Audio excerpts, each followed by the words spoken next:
Hello, Schaper Stomper Restoration Society. I'm going to do a tutorial on fixing one of these little guys. I've done 2 or 3 of them now, and never owned a tank until this week, and I bought a few lots off of eBay, and tanks came with them, and they've kind of grown on me. And I've already had to fix a few, and I promised a tutorial, so let's go ahead and get started. First off, I want to say here's a few things you're going to need. Most importantly, one you can't live without, X-Acto knife. You can try to get away with not having one of these, but sooner or later this is going to make your life so much easier if you're going to be working on stompers. That and a AA battery wired on both ends. As you can see, I went a little crazy on it. I lost my soldering iron, so I just used duct tape. But this works. So you're going to need a good fresh AA battery, a wired AA battery, various screwdrivers. It always helps to have the kind of screwdrivers where you can switch from standard to Phillips, and different types of things to sand with. This is diamond. This is just a sanding stone. Good old sandpaper. And then also one of the more important things is a Dremel.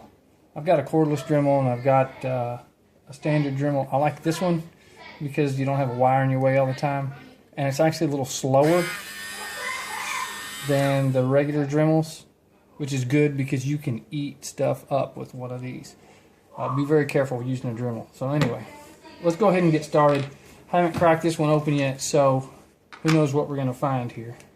Oh, and by the way, all the background noise you hear, yes, there's a little princess party going on in the background with a sleepover. Okay, first things first, get the battery cover off. And remember, these tracks are probably 25, 30 years old.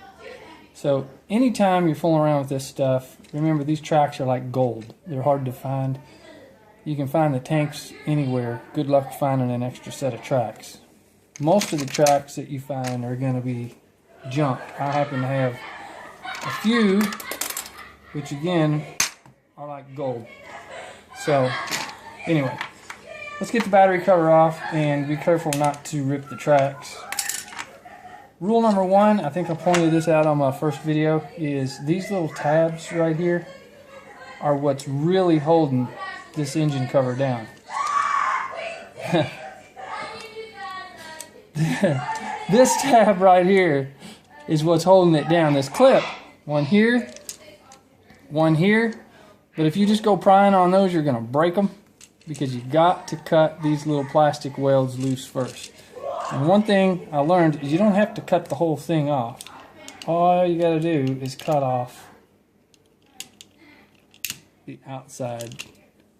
Just get the edges cleaned off. So let's get those cleaned off. This is the part where I wish I knew how to edit and fast forward. So I'm going to try to do this quick. I'll probably end up slicing a tire or my finger. I think I'd rather slice my finger than one of these tires.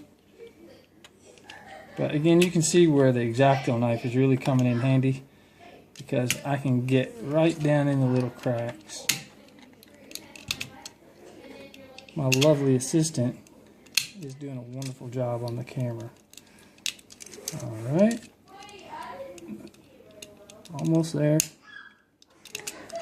If this takes too long, I'll just cut the whole post off instead of just the welds. But what I'm trying to do right now is just get the outside. See that? I don't know how clear that's coming in. Just that little ring around the outside. So once you get these cleaned off,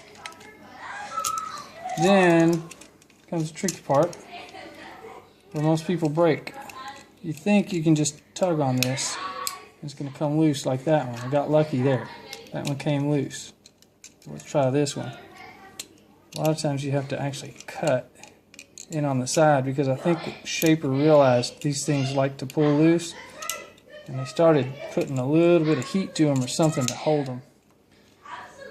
This one actually popped loose pretty easy too. So I got both ends loose. Now I'm going to pry and push up. At the same time, I'm going to push down on this post. And I didn't cut enough off. Let's go a little more off. Just hit my thumb, that's great. Try it again.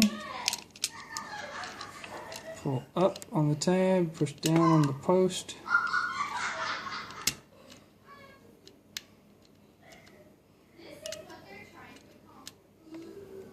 No dice. Let's move on to the next one.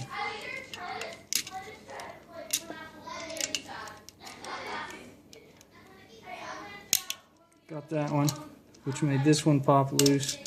Now it's like domino effect. It's important to push down on these while you're lifting though, or you'll break them. I'll explain why and how that works in a minute. This one is really stubborn, so we're just going to go ahead and shave him all the way off. Now cut the top of the post off. Doesn't really matter. These clips right here do the majority of the holding.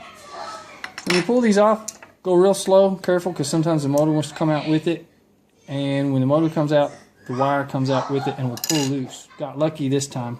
I've noticed with these tanks, the engines stay down in there pretty good. So, this is where we're going to pop out this gear. Real simple, just pull it out. Push the motor back down in there. We're going to grab our fresh battery, stick it in there, push the motor down, switch it to on, which it is. We're going to try to just spin the motor. Nothing's happening, and we're thinking, oh no. So we're going to give it a shot of silicone. A little bit of silicone, spin the motor, check it out. I don't know if you can hear that, but that's a running stomper. So I got lucky on that one. The previous three, I had to do what I'm getting ready to do next. And this is where the Dremel comes in. Again, I can't stress enough, you got to be careful with this. On the 4x4s, I use this one. I don't have as much room to work with on these, so I'm going to use this round wheel. I think it's 80 grit, doesn't really matter. Just enough to polish these posts. So all I'm going to do, get in here.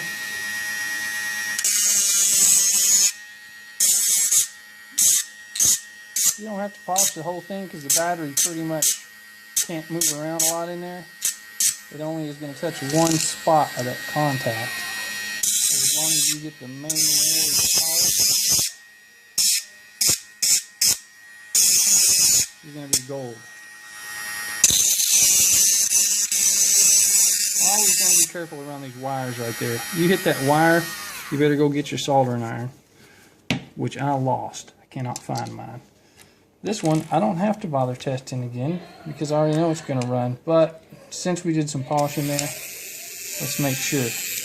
One other thing that you can do, if it still doesn't run, pull the motor loose very gently. You got to wiggle it because if you don't, it's going to pop out of there and then you're going to break your wire. Pull the motor loose, flip it upside down. This contact right here makes contact with the bottom of this engine. If there's any varnish on there, they're not going to run. So I just hit the bottom of it, being careful not to hit the wire. I just polish the bottom of the motor just enough to get any varnish off. This one's pretty good shape. I'm going to hit that, and then I'm going to hit the little contact down at the bottom. If you'll notice, if this was heavily corroded, I could have taken this screw out, could have taken this screw out, I could have taken this screw out down here, right there, and you could take these out, hold them in a set of vice grips, dip them in almost boiling white vinegar, or just run diamond file over it, this kind of file over it, sandpaper, or my favorite, the Dremel. So anyways, that's pretty much it. Let's put this thing back together. Making sure not to pull our little wire loose. Make sure that it's seated. Right here, you want to make sure the motor's resting right down in there. It is. The on-off switch can move freely. It can. Always hold the engine down when you're doing that, or the on-off switch is going to come loose from underneath there and you'll have to reseat it. But everything's looking good. Pop our motor cover back on.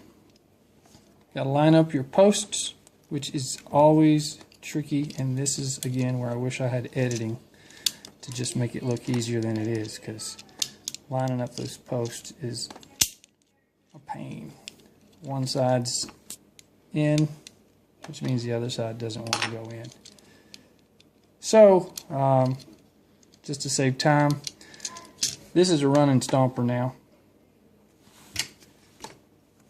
Got our battery cover back on there, or our engine cover back on there. When we're done, stick our battery cover back on, stick your top on, you're ready to rock. So again, for Schaper Stomper Restoration Society, this is Sam signing off. Don't forget to check out stomper4x4.com, Schaper Stomper Restoration Society on Facebook, and thanks a lot.